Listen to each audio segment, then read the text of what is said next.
Assalamualaikum warahmatullahi wabarakatuh. Alhamdulillah alladzi khalaqal insan wa 'allamahu al-bayan. Asyhadu an la ilaha illallah wahdahu la syarika lah wa asyhadu anna Muhammadan 'abduhu wa rasuluh. Allahumma salli ala Muhammad wa ala alihi wa ashabihi wa man tabi'ah wa sallama tasliman katsira, amma ba'd.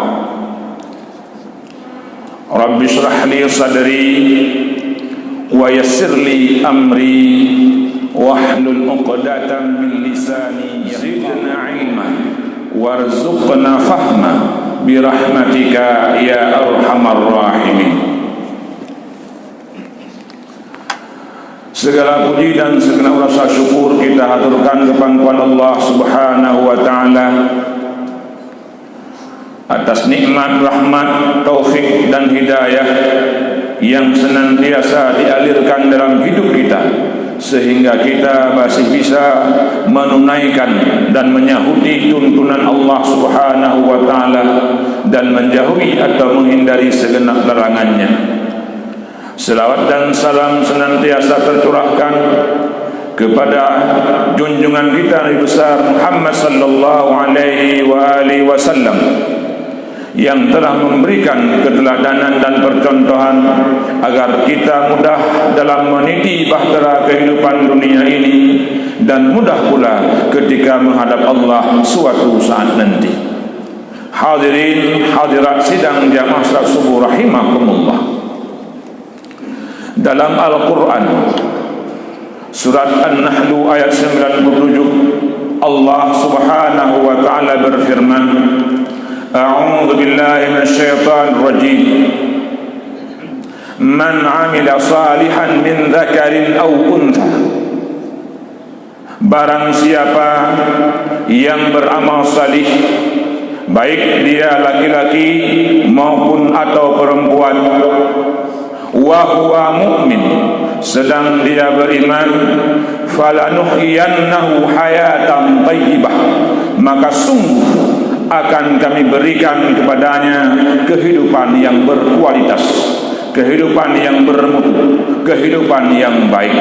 Walanajziyannahum, dan sungguh akan kami berikan balasan, ajrahum bi ahsani ma kanu ya'malun, dengan balasan kepada mereka lebih baik terhadap apa-apa yang mereka lakukan. Hadirin hadirat sidang jamaah salat subuh rahimakumullah. Ayat ini menjelaskan dan mengungkapkan tentang fitrah manusia, bahwa pada fitrahnya manusia ini mencintai yang baik-baik, mencintai sesuatu yang bermutu, sesuatu yang berkualitas. Kalau kita pergi ke pasar beli baju, cari yang bermutu dan berkualitas. Bila perlu yang harganya murah tapi mutunya bagus. Kalau kita beli sepeda motor yang baru, taruhlah Honda Beat, ada 20 Honda Beat, tapi dijajarkan di hadapan kita, padahal semua Honda yang kita beli itu adalah baru. Kita tetap memilih yang paling bagus, yang paling baik, yang hana mucurih, yang tidak tergores, yang paling sempurna. Membeli makanan juga kita cari di mana mie goreng yang paling enak, di mana nasi yang paling enak, di mana kopi yang paling enak, di mana tempat yang paling enak, yang paling bagus, yang paling baik. Untuk dunia ini manusia berlomba-lomba mencari yang bagus, bahkan yang murah, yang sedikit biayanya tapi bagus mutunya. Tetapi berapa banyak orang mencari kehidupan yang bagus, kehidupan yang baik? Berapa banyak orang ingin mencari kehidupan yang berkualitas? Kecuali kehidupan yang baik dan berkualitas yang dipahami oleh banyak manusia adalah kehidupan yang uang dan pendapatannya tinggi, yang pekerjaannya layak, yang jabatan dan kekuasaannya juga tinggi. Itulah kehidupan yang berkualitas dalam perspektif manusia. Sementara Allah Subhanahu wa ta'ala menjelaskan hayatan thayyibatan, hidup yang berkualitas, hidup yang baik, bukan sekedar hidup yang layak, adalah kehidupan yang memiliki ciri-ciri. Terutama karena ini muhibbah subuh untuk pemuda, ciri-ciri pemuda yang hidupnya baik.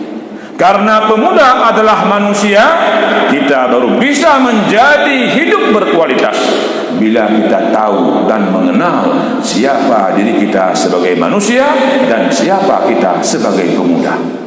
Hadirin hadirat rahimakumullah, dalam Al-Quran Allah Subhanahu wa ta'ala memperkenalkan karakter manusia berdasarkan sebutan dan kata yang Allah gunakan dalam Al-Quran. Paling tidak, paling sedikit Allah menggunakan 6 kata untuk menyebut manusia, termasuk di dalamnya para pemuda dan remaja. Apa itu? Yang pertama, manusia ini oleh Allah disebut bashar. Ana basyarum mithlukum hadha. Apa itu bashar? Bashar itu adalah manusia sebagai makhluk biologis. Butuh makan, butuh minum, sandang, pangan, papan, perumahan, dan perkawinan atau kebutuhan seksual. Itulah manusia. Manusia dan pemuda yang baik adalah pemuda yang sejahtera. Tapi dalam ayat lain Allah jelaskan, walahum ajruhum 'inda rabbihim, bukan sekedar sejahtera. Pemuda yang baik adalah pemuda yang bagi mereka pahala di sisi Tuhan mereka. Bukan hanya peningkatannya meningkat, tetapi ibadahnya juga meningkat. Bukan hanya tenaganya kuat, tetapi tenaganya telah menolong banyak orang-orang lemah. Bukan hanya jabatan dan kekuasaannya yang tinggi, tapi semakin tinggi kekuasaan dan jabatannya, semakin rendah hati dan pikirannya, menundukkan diri kepada yang maha tinggi, yaitu Allah Subhanahu wa ta'ala. Itu ciri pemuda yang mendapatkan kehidupan yang baik yang pertama. Oleh At-Tabari dalam tafsirnya dikatakan, lahum ajruhum 'inda rabbihim bimakna ar-rifa'iyatu kulluha, meningkat, segala sesuatunya meningkat. Itulah pemuda yang baik. Bukan hanya umur bertambah, amal salih juga bertambah. Bukan hanya pendapatan bertambah, sedekah, zakat dan infak serta wakaf juga bertambah. Bukan hanya ilmu bertambah, amal baiknya juga bertambah. Ini ciri pertama pemuda yang hidupnya baik. Yang kedua, dalam Al-Quran Allah menyebut manusia itu sebagai insun. Wa ma khalaqtul jinna wal insa illa liya'budun. Insun. Dan aku tidak menciptakan jin dan manusia kecuali untuk menyembahku. Apa arti insun? Dalam Kamus Tajul Urus karangan Az-Zabidi, kata insun ini memiliki beberapa makna. Di antara makna insun adalah penurut, patuh, tertib, mudah diatur. Itulah insun. Pemuda yang berkualitas hidupnya, pemuda yang tertib, pemuda yang mudah diatur, bukan yang rambut gondrong, yang ambil sepeda motor beramai-ramai, pelah menepot futunya uru-uru. Bukan pemuda yang ho sana ho sini. Bukan pemuda yang bikin huru hara. Bukan pemuda yang menciptakan kekacauan dalam kehidupan sosial, tapi mereka adalah orang-orang yang menenteramkan kehidupan sosial. Orang-orang yang memperjuangkan dan menciptakan kohesi dan harmonisasi sosial. Pemuda-pemuda yang taat dan patuh kepada Allah Subhanahu wa ta'ala. Pemuda-pemuda yang patuh kepada kebaikan dan kebenaran. Pemuda-pemuda yang patuh kepada peraturan lalu lintas di jalan raya, sehingga dia tertib, taat patuh dan penurut dalam hal yang baik, benar dan adil. Ini ciri kedua pemuda yang hidupnya baik. Yang ketiga, Allah menyebut manusia dalam Al-Quran dengan kata al-insan. Antara ini didapatkan dalam surah yang pertama turun, bahwa Iqra bismi rabbikal ladzi khalaq, khalaqal insana min 'alaq. Iqra wa rabbukal akram alladzi 'allama bil qalam 'allamal insana ma lam ya'lam. Apa itu? Manusia adalah makhluk berbudaya, berilmu, berpengetahuan yang baik, yang tinggi, yang dalam, yang luas. Bukan pemuda yang bodoh. Karena dia manusia, punya potensi untuk menyerap ilmu pengetahuan, punya potensi untuk mengkaji dan memperluas wawasan, punya potensi untuk mendalami ilmu-ilmu keislaman, sehingga dia mengenal siapa dirinya dan siapa penciptanya.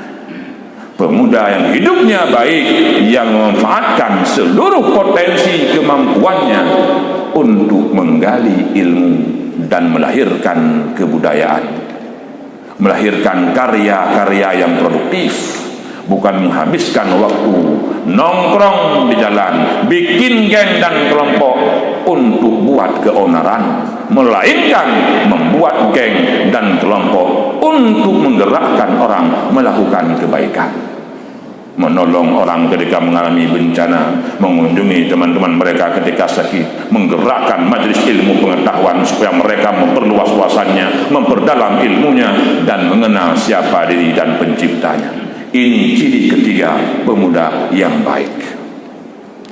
Hadirin hadirat rahimakumullah. Yang terakhir, yang keempat saja, dua lagi kita sampaikan pada kesempatan yang lain. Allah subhanahu wa ta'ala menyebut manusia ini sebagai Bani Adam, anak cucu Adam. Oleh para ahli menjelaskan bahwa ungkapan bahwa manusia ini sebagai anak cucu Adam yang punya nenek moyang dan secara turun-temurun sampai ke dia, Allah ingin menjelaskan bahwa manusia makhluk bersejarah. Manusia ini makhluk yang bersejarah dalam dua pengertian. Yang pertama, karena dia makhluk bersejarah, dia hidup dalam waktu. Karena hidup dalam waktu terjadi perubahan.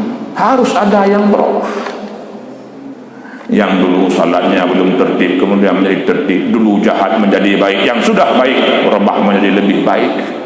Yang dulu hanya salat wajib, sekarang berubah, bertambah dengan salat-salat sunnah. Yang dulu egois, mau menang sendiri, sekarang menjadi tawadhu dan rendah hati. Yang dulu angkuh dan sombong, ria, sekarang menjadi ikhlas. Harus berubah karena kita hidup dalam waktu.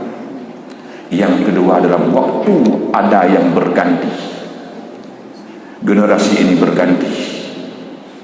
Orang-orang di masa lalu telah pergi menghadap Allah subhanahu wa ta'ala. Datang orang-orang di belakang itu.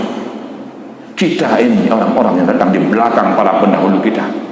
Tapi ingat, di belakang kita juga ada orang-orang yang akan menggantikan kita. Kita akan pergi ke kampung halaman sejati, yaitu Allah subhanahu wa ta'ala. Inna lillahi wa inna ilaihi raji'un. Itulah hakikat makhluk bersejarah. Dia akan dimakan waktu. Dia akan pergi meninggalkan waktu, meninggalkan ruang ini, meninggalkan dunia ini.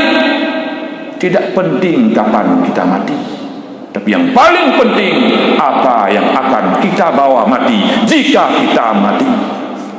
Itu yang paling penting untuk dipersiapkan, terutama oleh para pemuda yang usianya masih muda, kekuatannya masih energik, pikirannya masih cas untuk menggali potensi mengabdi kepada Ilahi. Hadirin hadirat rahimakumullah. Makna yang kedua, karena manusia ini makhluk bersejarah, manusia ini punya masa lalu, punya masa kini, dan punya masa depan.